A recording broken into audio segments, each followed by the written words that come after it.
I stopped reviewing this show because one, I was really busy, and also a lot of people don't watch this show.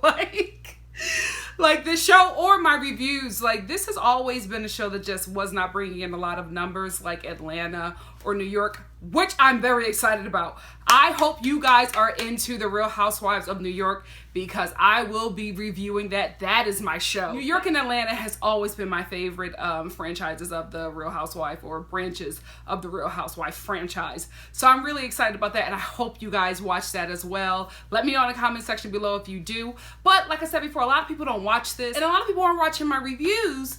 And I like to do this, you know what I mean? I like to do it for people who watch it. But if nobody's watching it, I just won't do it. However, this episode was really juicy, so I wanted to do this for my loyal people who do watch this show, so we can talk about it in the comment section below. So let's get into it. You beast. Eileen is back! And I'm so happy. I also love the fact that she wasn't fired. She just booked too many jobs, and she was just like, I can't do this little show. So, you know, they weren't able to get her contractually to do the show. And I'm glad that she's back because I feel like she does have a very positive energy. But what I also love about Eileen is that she's set in who she is, so none of them broads can run her. You know what I mean? She's a staple out here in Los Angeles. You know, she's a celebrity in her own right. She makes her own money. She is somebody who is not afraid to speak her mind because she's afraid of losing some kind of status out here because she don't care about that. That's why I love her and I miss her on the show. But I understand, honey, you're booked and busy. Me too. Word. And what school was her stepson in? Because that is a grown man. So, fun fact, I love Portia, Kyle and Maurizio's daughter. She's like my favorite thing about this show. Fun fact, I used to actually teach her musical theater back in the day. And I'm telling you, that little girl, first of all, Kyle used to come in late. But that baby, she used to come to class in like Gucci boots with a Louis purse. And I would be looking like, there is no way you're going to be able to dance in those Gucci baby boots. But she's adorable and she is the sweetest thing ever. They have done such a good job with her. But let me tell you one thing about her. She's in charge of the girls, okay? Because she hear her little click. I love that baby. I also want to talk about Kyle moving or possibly moving. She needs to. She does, because where Kyle lives, I'm like, honey, your husband is making a lot of money. You are on a TV show where people, you know, are not the sanest kind of people. You know what I mean? Like, you can drive by, you can walk by like Kyle's house. It's on like a busy, it's like right behind like a busy street.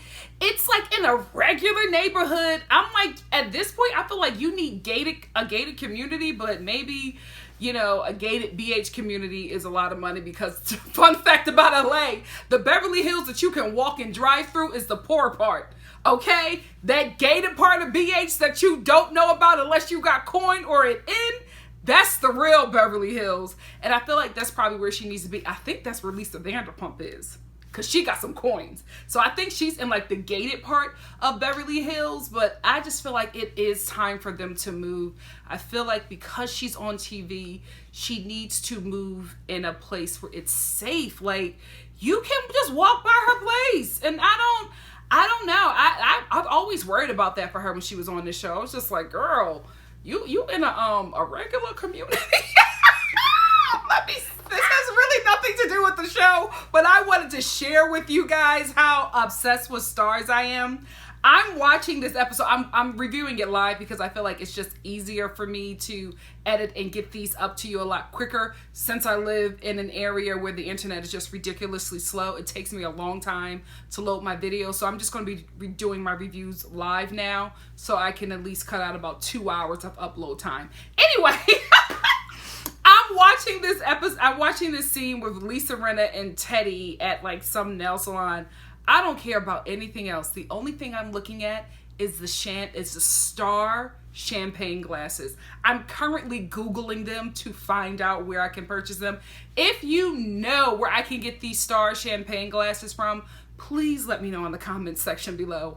I need them. So, Teddy, sis, you new to this clique, okay? You can't tell Lisa Rinna nothing and don't think it's going to come up when all the girls are together, because what Lisa Rinna don't do is hold back when you guys are all together. And I get what Teddy was saying, because she was just like, I feel fake knowing that I've said in conversations where people have said horrible things about Lisa Rinna and that I'm hanging out with her. I feel uncomfortable. I'm the same way. I am the same way. I tell people, if you got an issue with somebody, don't tell me, because I can't be around that person knowing that you just dragged them. I'm either going to tell them what was said or I'm going to be uncomfortable. The only people that I kind of listen to when they are saying something not quite pleasing about a person are my best friends, because I trust their judgment. So if you're saying something about somebody that I need to be on the lookout for, I'll take that and I'll make my judgments about them later, but I will hold on to that information because I trust you. But I'm not the kind of person who can sit in a group of people who are saying something nasty about somebody that I've never met and then be with that person and be comfortable. I already let people know, don't say it to me if you can't say it to their face, because saying it to me, they're probably going to hear it. I'm not the girl who spilled people tea. I'm just saying I can be very uncomfortable around people if I know some information about them that is not pleasing. Like I get uncomfortable. I feel fake, just like Teddy. I don't feel right. I'm just like, oh my goodness. They said this woman was schizophrenic. They said all these terrible things, and I'm sitting here getting my nails done with her like everything is cool. So I get where she was coming from. But Teddy don't like confrontation, and telling Lisa Rinna anything is going to get you in a confrontational situation, sis.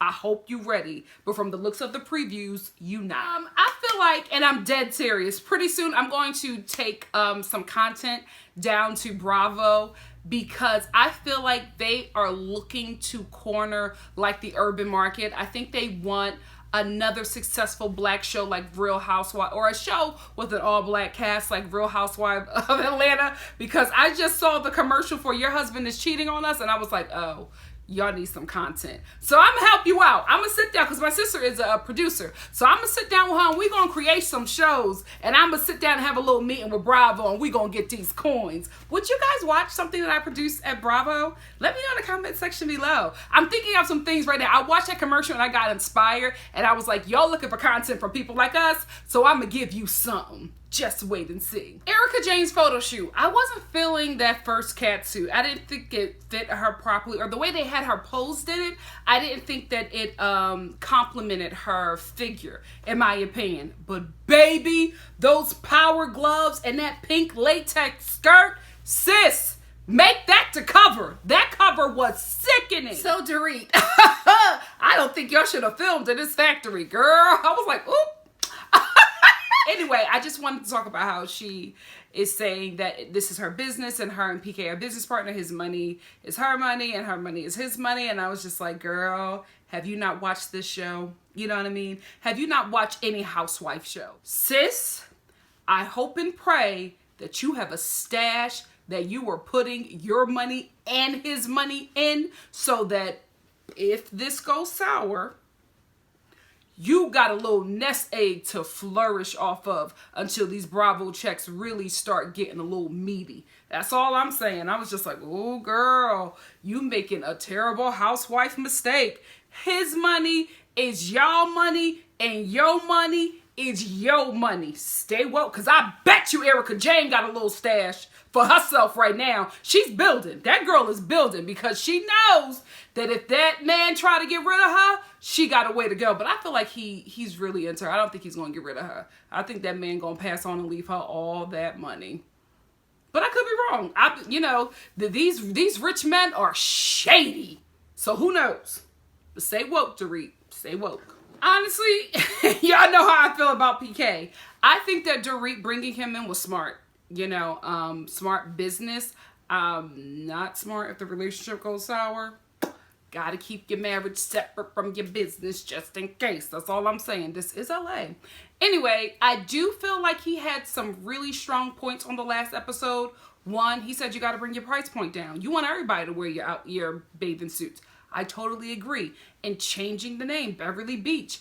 It's just a catchy name. It's more catchy than Nava, no, whatever. I can't even remember it, but I remember Beverly Beach, and he only said it once. So I think he does have, I don't know what business he does, but he has some good ideas, and I think she was smart to bring him in as a business partner. But again, I don't know how it's gonna work out if it don't, work out. Here is what young blonde women who come on this show need to know about Vanderpump.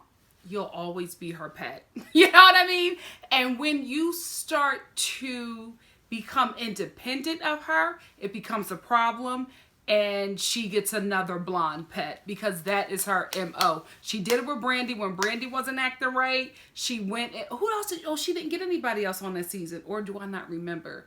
I don't remember who else she got, but I think this is what's happening with her and Dorit and Teddy Bear. Ooh, Lisa is so messy. Teddy don't even know she's being used. So anyway, Dorit now has been replaced by Teddy, and Lisa is doing this thing where she's taking digs at her because she wants to let her know how she feels. And Dorit is actually able to handle it, surprisingly, but I think she's only able to handle it because Lisa brought her into the group. And it's new. You know what I mean? Cal went through it for about 2 seasons with Lisa just digging at her and having multiple breakdowns. And it was just a mess. It was really just a mess. I don't think that Cal is Lisa's pet. I think that Cal is Lisa's flunky. Somebody she gets when she don't have nobody else. You know what I mean? Like, Cal's always the last thought for her.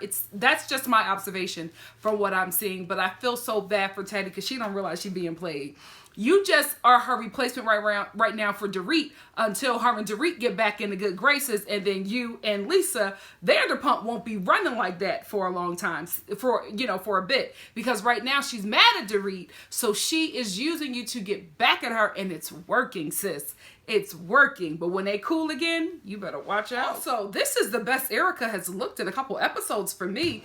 This, her hair, just bone straight down with this Gucci look, this natural make. She looked great. I love this whole look that she had on, this regular chill look.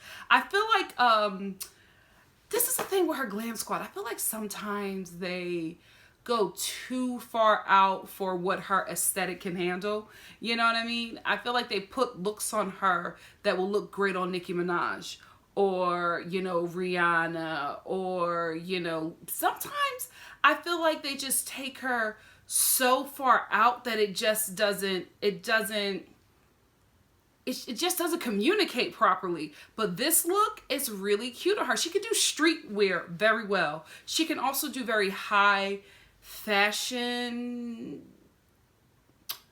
not right off the runway, but high fashion that's been a little edited after it left the runway and went to the showroom. You know what I mean? I don't know if I'm explaining it properly, but that's what I feel like. I feel like sometimes they just go so out. They look at Demi Lovato and they're just like, this will look great on Erika. It won't. It won't. What she has on right now in this conversation with Dorit, that's her. That's what her body and her look can handle. All this other stuff y'all doing, hashtag Tokyo. They had her looking a damn fool in Tokyo. But this right here, she can rock that.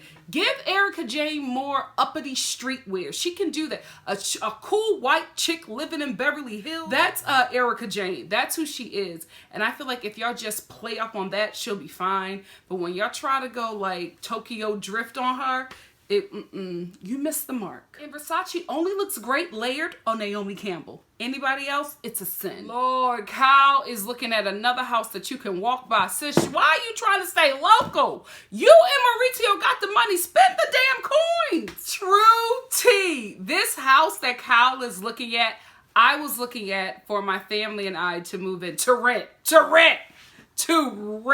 The rent was crazy, but the house, gorgeous. Get that house, Kyle. That's a nice one. It's still a little local. Like, you can walk down that street. I just feel like she needs to be in a place where crazy can't get that close to her. My opinion. Dorit's daughter has a black baby doll. She got some brownie points for me. You go, Dorit. Oh, got the house. Oh, I'm excited for her and jealous. That is a gorgeous house.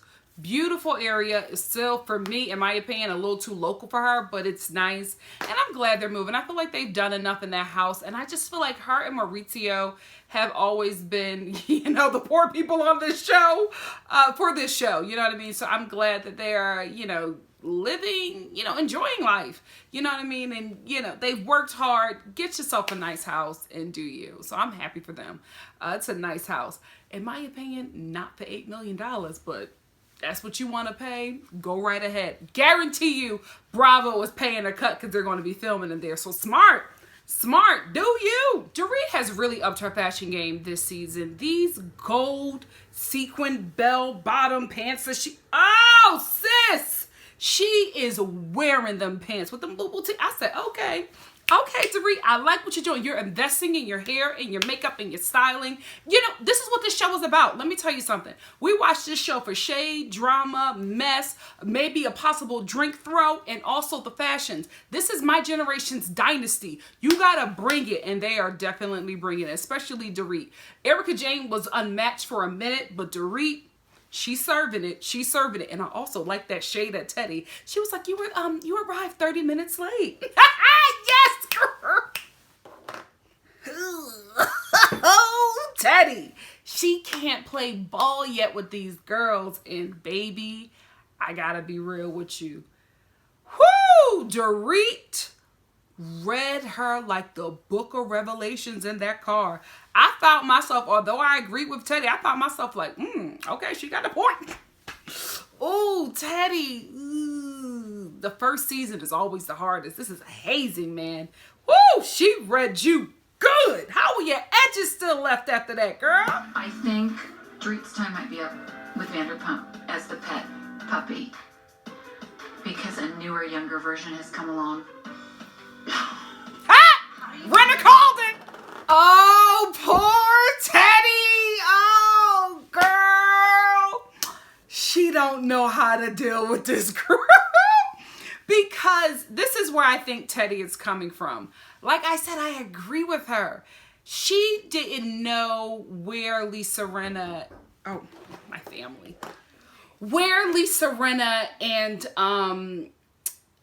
Dorit were, you know what I mean? And she felt uncomfortable being around her when she said these things. And I don't think it was wrong for her to say that, because that is something that really does happen with people.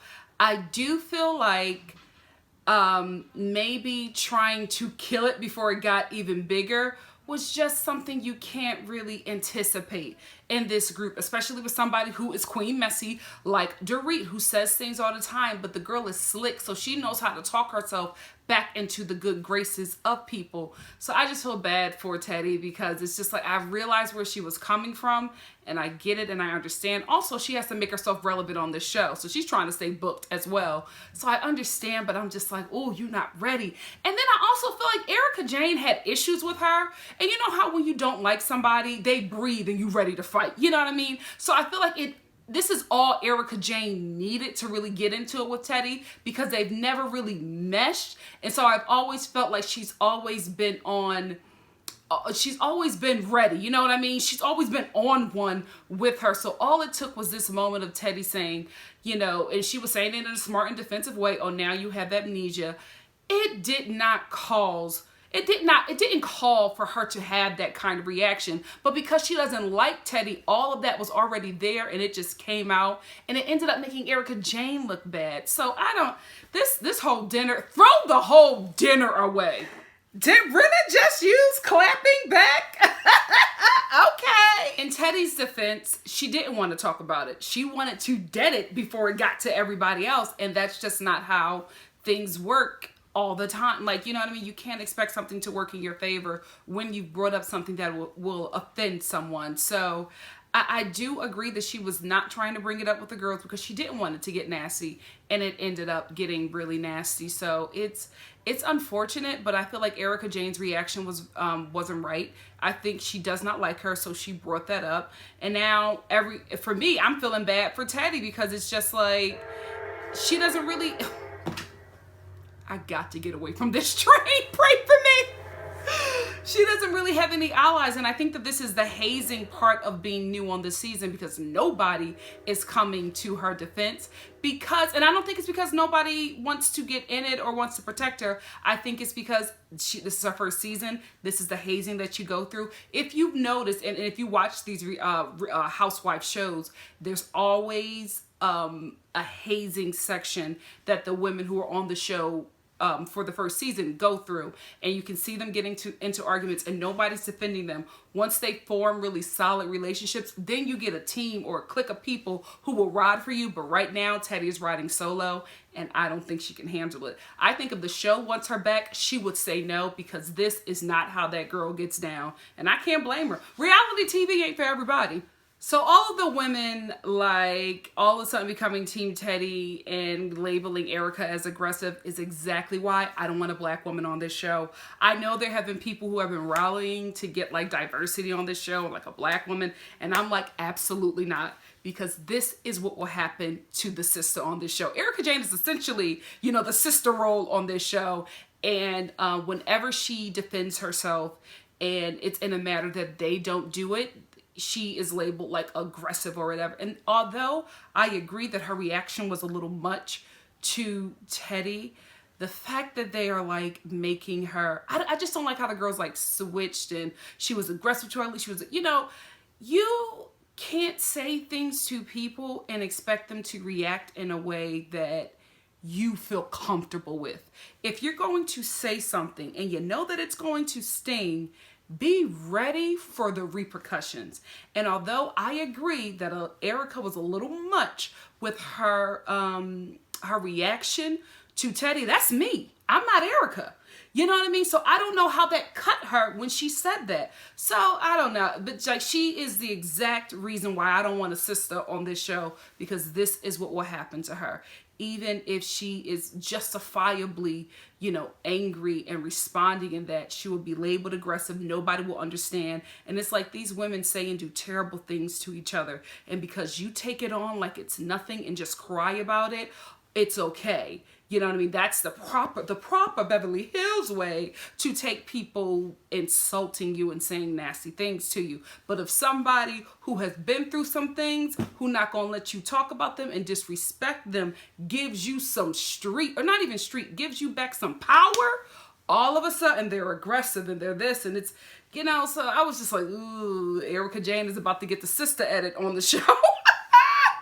And that's exactly why I don't want us on there. Anyway, that's where it ends. Next week's preview, it looks a little dull. I'm not that interested in it, but if you guys are here and you want to talk about it, I'll be here to review it so we can discuss it in the comment section below. So show me some love on this video. I hope to God that next week Lisa and Ken are not crying over a dog. I get that people are really that animals become people's families. I totally understand it. For me, in my opinion, I feel like Ken and Lisa they do too much. They are over the top. So I really hope that they are not crying about one of the dogs in their harem that has passed away. Because I'm just like, y'all get dogs that are at least 90 in freaking human years. Okay? What do you expect? Anyway, please like, comment, subscribe, and share. And I will see you next week, if the numbers is right, for the following episode of Real Housewives of Beverly Hills. Bye, guys.